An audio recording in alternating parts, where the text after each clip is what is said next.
اچھا سر، یہ جو بار بار منسٹر آف فائنانس کو جو ہے وہ تبدیل کیا جاتا ہے، اس کے نتیجے میں کون سی یہ کیا تلاش ہے؟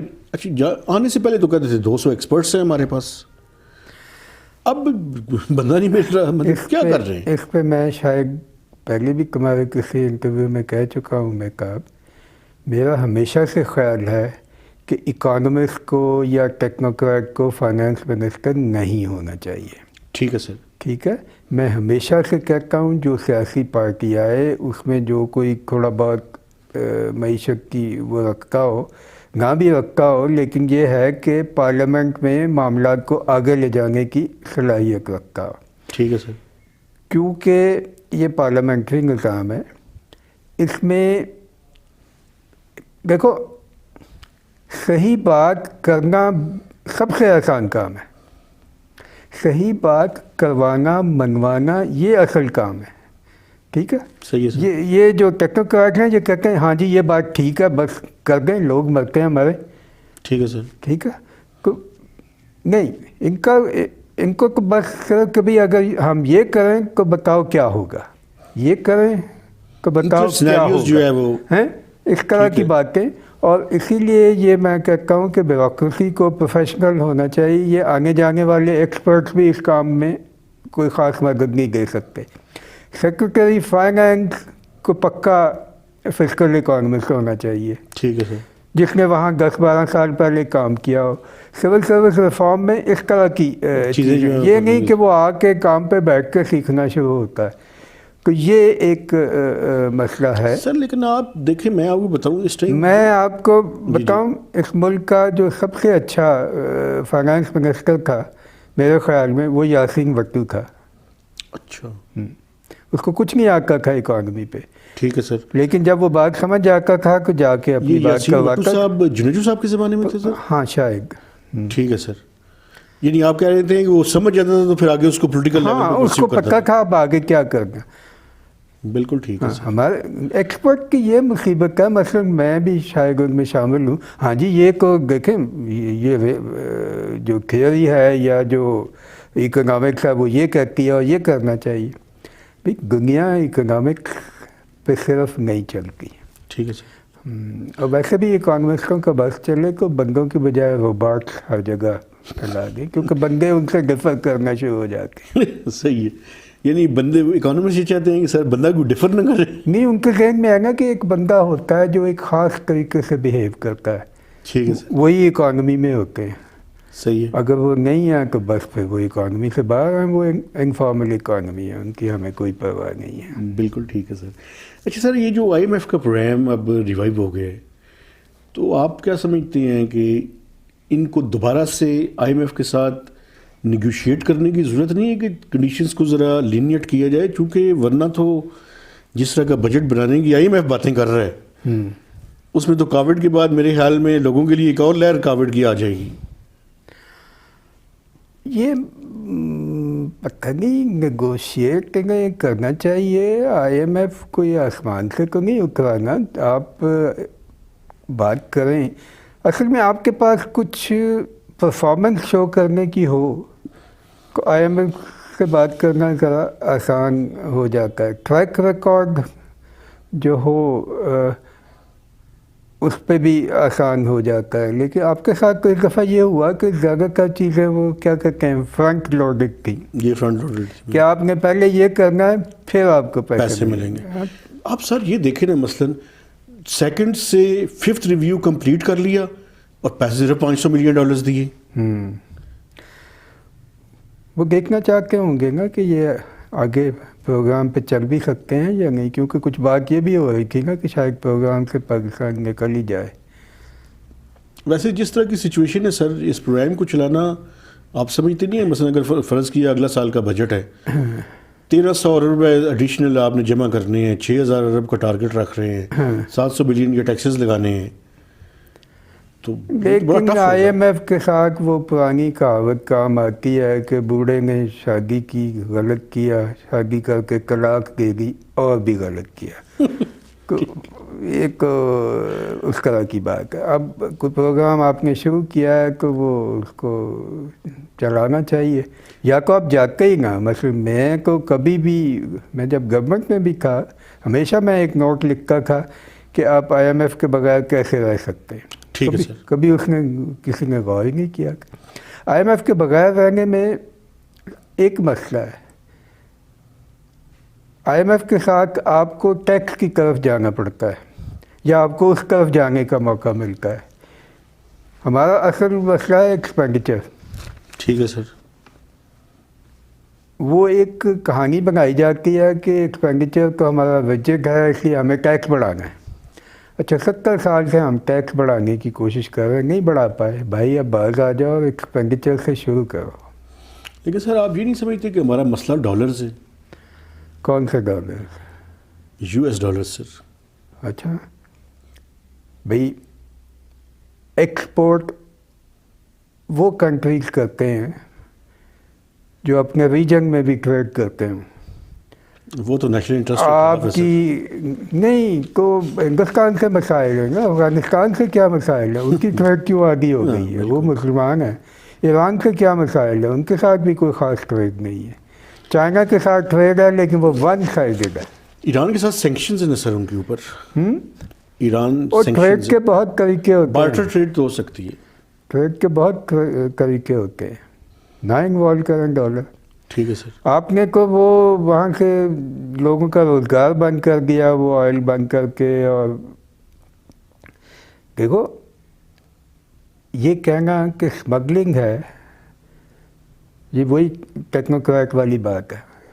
بات ٹھیک ہے، لیکن وہ جو لوگ اسمگلنگ کر رہے ہیں یہ آپ نے سوچا کہ وہ اور کیا کریں گے؟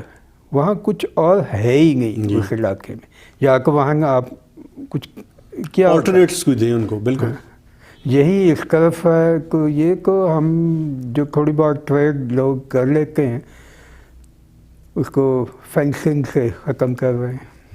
صحیح ہے سر. اچھا سر یہ بتائیں کہ اب کیا اس طرح ممکن ہے کہ آئی ایم ایف کے بغیر اس ٹائم جو ہے وہ دیکھیں ڈالرز بھی ہم نے کافی جمع کر لی ہیں. جب آئی ایم ایف کے پروگرام میں گئے تھے تو میں اسی وجہ سے ڈالرز کی بات کر رہا تھا. اب ڈالر جمع کر لیے تو کیا یہ بھی آپشن ہے کہ آئی ایم ایف کے پروگرام سے نکل جائے؟ میرا نہیں خیال کہ یہ کام کرنا چاہیے، کیونکہ دنیا میں بہرحال آپ نے رہنا ہے. ٹھیک ہے سر. ہاں آپ کو کسی طرح سے یہ پروگرام ختم کرنا چاہیے. ویسے آئی ایم ایف سے اس وقت نکل گئے تو یہ آگے الیکشن آنے والے ہیں، یہ حکومت جو ہے یہ بھی اسی چکر میں پڑ جائے گی. پھر یہ ایکسپینڈیچر اوور رن اور وہی یہ وہ بھول جائیں گے اسٹیٹ بینک کی اکانومی، نوٹ ووٹ چھپنا شروع ہو جائیں گے. بالکل ٹھیک ہے. تو جہاں سے اکانومی لی تھی وہیں پہ چھوڑ کے جائیں گے. ہاں صحیح ہے سر. تو سر یہ بتائیں کہ اسٹیٹ بینک کی اٹانومی کے اوپر بھی چلیں کوئی بیلنسنگ ایکٹ جو ہے وہ کر لیں گے. ایک سر جو میں سمجھتا ہوں سب سے زیادہ اور آپ نے بھی اس پہ کیا ہوا ہے، یہ سول سروس ریفارمز کیسے ہوں گی سر؟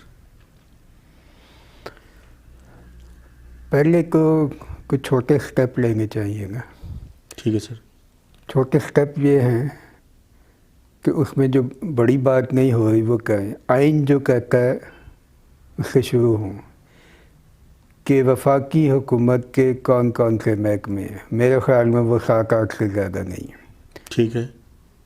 22 گریڈ کی پوسٹیں صرف 7-8 ہونی چاہیے فیڈرل کے پاس. یہاں یہ ہے کہ 22-23 بندے پروموٹ ہو جاتے ہیں، پوسٹیں ہیں نہیں، اس لیے آپ لوگوں کو صوبوں میں بھیجنے کی. تو یہ اس بات کی انڈیکیشن ہے کہ ریفارم کا کوئی ارادہ نہیں. بھی آپ لوگوں کو 22 گریڈ تک پہنچا دیں گے، پھر ان کے ویسٹڈ انٹرسٹ ہو جاتے ہیں. پھر یہاں جو پہلے کوئی میرا خیال ہے 40 ڈویژن ہیں وہ 50 ہو جائیں گے.